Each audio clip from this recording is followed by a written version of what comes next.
Bloom's Taxonomy. This presentation will provide an overview of Bloom's taxonomy. A taxonomy is a system of classification which provides a unique point within the system for every item which is to be classified. Don't be put off by the term taxonomy. It's just another way of thinking about a classification system. In the 1950s, Benjamin Bloom and a group of educational psychologists classified the levels of intellectual behavior considered important in learning. In his work, Bloom found that over 95% of the questions on tests require students to think only at the lowest possible level, the recall of information. Bloom then identified 6 levels within the cognitive domain, which range from simple to complex.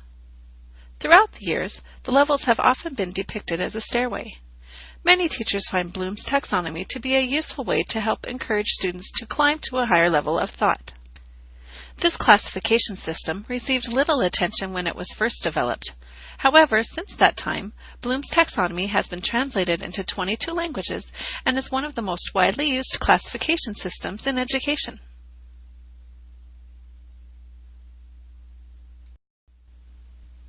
Bloom's original taxonomy consisted of 3 domains. The cognitive domain is knowledge-based, the affective domain is attitudinal-based, and the psychomotor is skill-based. Each of these domains consists of multiple levels. Currently, there have been no changes to the affective and psychomotor domains. However, the cognitive domain has been revised and is known as Revised Bloom's Taxonomy.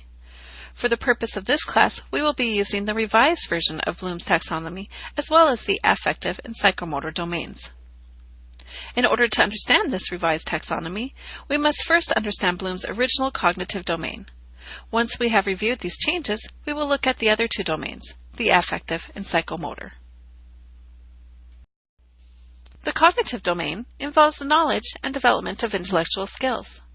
This includes the recall or recognition of specific facts, procedural patterns, and concepts that serve in the development of intellectual abilities and skills. This original domain consisted of 6 major categories that arranged from simple to complex and from concrete to abstract. Meaning, knowledge, and comprehension were believed to be more simple and concrete than synthesis and evaluation, which were considered to be more complex and abstract. It was assumed that the dimensions represented a hierarchy. Mastery of each lower category was a prerequisite for achieving mastery in the next higher category. As this slide demonstrates, the 6 levels of the cognitive domain are knowledge, comprehension, application, analysis, synthesis, and evaluation. Knowledge is the recall of data or information. Comprehension is understanding the meaning, translation, interpolation, and interpretation of instructions, and being able to state a problem in one's own words. Application is the use of a concept in a new situation, or unprompted use in abstraction. Analysis separates materials or concepts into component parts so that its organizational structure may be understood, such as distinguishing between facts and inferences. In synthesis, a student builds a structure or a pattern from diverse elements. They put parts together to form a whole, with the emphasis on creating new meaning or structure. Evaluation is when a student makes judgments about the value of ideas or materials. The revised taxonomy changes the 6 categories in the cognitive domain from nouns to verb forms. This new taxonomy is designed to be a classification of the students' behaviors, which represent the intended outcomes of the educational process. Behaviors are verbs. Another change to be noted is the location of evaluation and creation on the pyramid. Creating now appears as the highest level in the taxonomy. As this slide demonstrates, the actions of learning are described by the new categories of the taxonomy. While the concepts remain the same, the switch to the use of verbs better allows us to categorize learning behaviors. The revised taxonomy consists of the levels of remembering, understanding, applying, analyzing, evaluating, and creating. There are 2 other important changes that were made to the revision of Bloom's taxonomy. First, Although the categories are believed to be hierarchical in that higher categories are believed to be more complex and more abstract than the lower ones, the constraint of cumulative hierarchy was removed. For example, understand is no longer a necessary prerequisite for apply. In fact, a student may apply in part in order to understand. The second change is when multiple cognitive processes are included in an objective, the objective is classified according to the most complex cognitive process. Another change noted in the revision is that now there are two dimensions, the cognitive process dimension and the knowledge dimension. Previously, we just referred to the cognitive process dimension. The horizontal dimension, which is the cognitive process dimension, is a modification of Bloom's taxonomy. We've added the vertical dimension, known as knowledge dimension, which consists of four general types of knowledge: factual knowledge, conceptual knowledge, procedural knowledge, and metacognitive knowledge.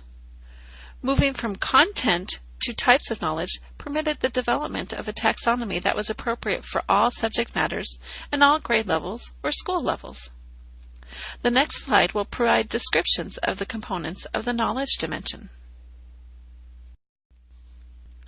Factual knowledge includes the basic elements students must know to be acquainted with a discipline or to solve problems in it. This area can be divided into two parts: knowledge of terminology and knowledge of specific details and elements. Conceptual knowledge is knowledge of the interrelationships among the basic elements within a larger structure that enable them to function together, including knowledge of classifications and categories, knowledge of principles and generalizations, and knowledge of theories, models, and structures.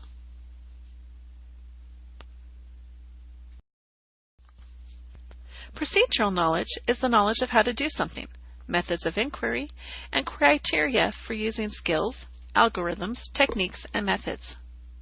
This type of knowledge includes knowledge of subject-specific skills and algorithms, knowledge of subject-specific techniques and methods, and knowledge of criteria for determining when to use appropriate procedures.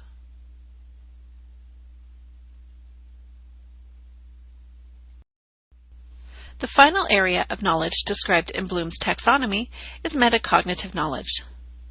Metacognitive knowledge includes knowledge of cognition in general, as well as awareness and knowledge of one's own cognition, and can be categorized by strategic knowledge, cognitive tasks, and self-knowledge.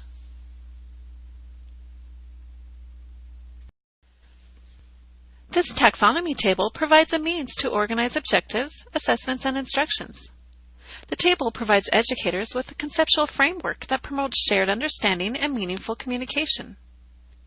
It provides a means by which educators can develop a more complete understanding of specific objectives and use this understanding to improve assessment, instruction, and the essential link between them. This aids in the goal of curriculum alignment.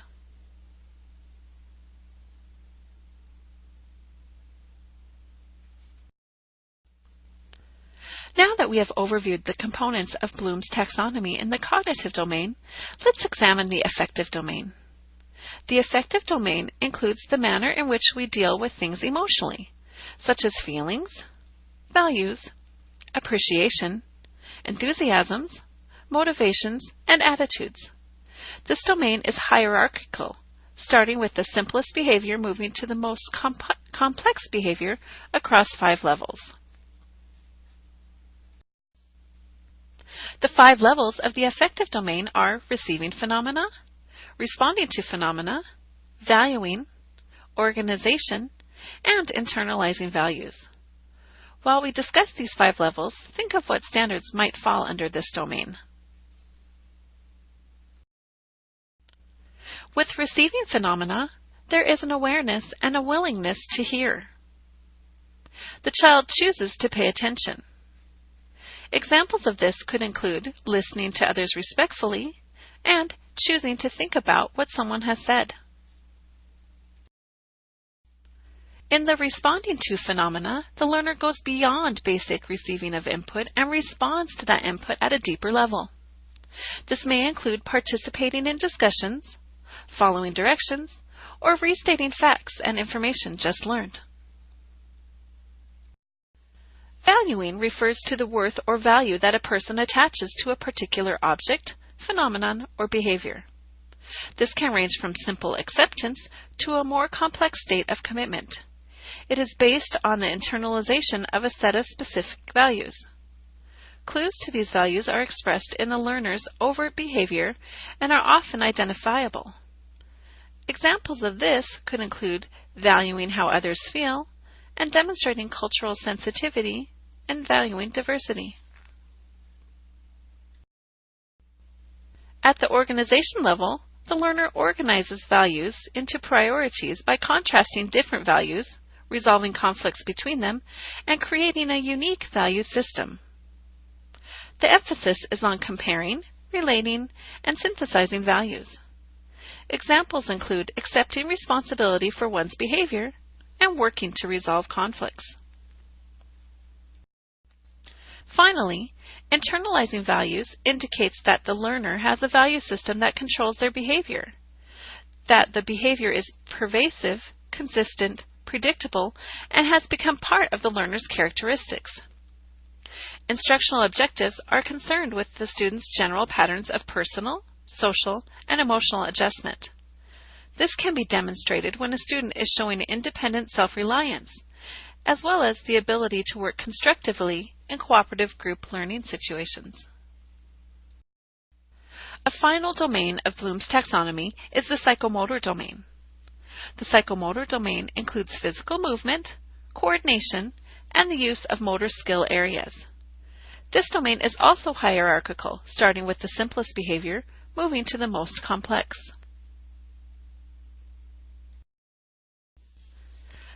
The psychomotor domain consists of 7 levels. These levels are perception, set, guided response, mechanism, complex overt response, adaptation, and origination. While we discuss these 7 levels, think of what standards would fall under this domain. Perception is the ability to use sensory cues to guide motor activity. It can range from sensory stimulation through cue selection to translation.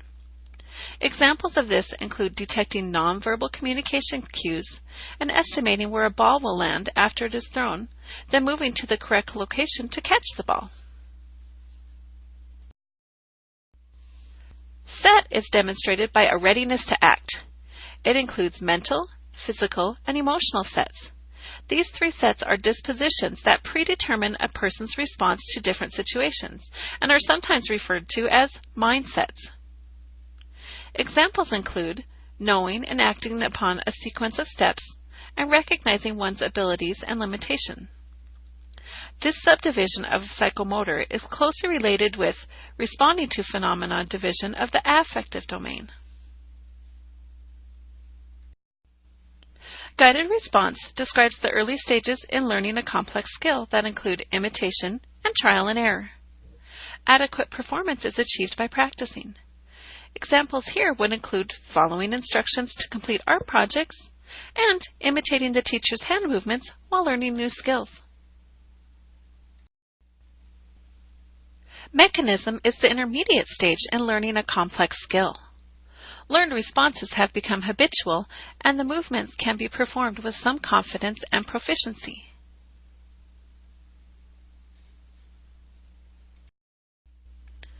Complex overt response occurs during the skillful performance of motor acts that involve complex motor movements.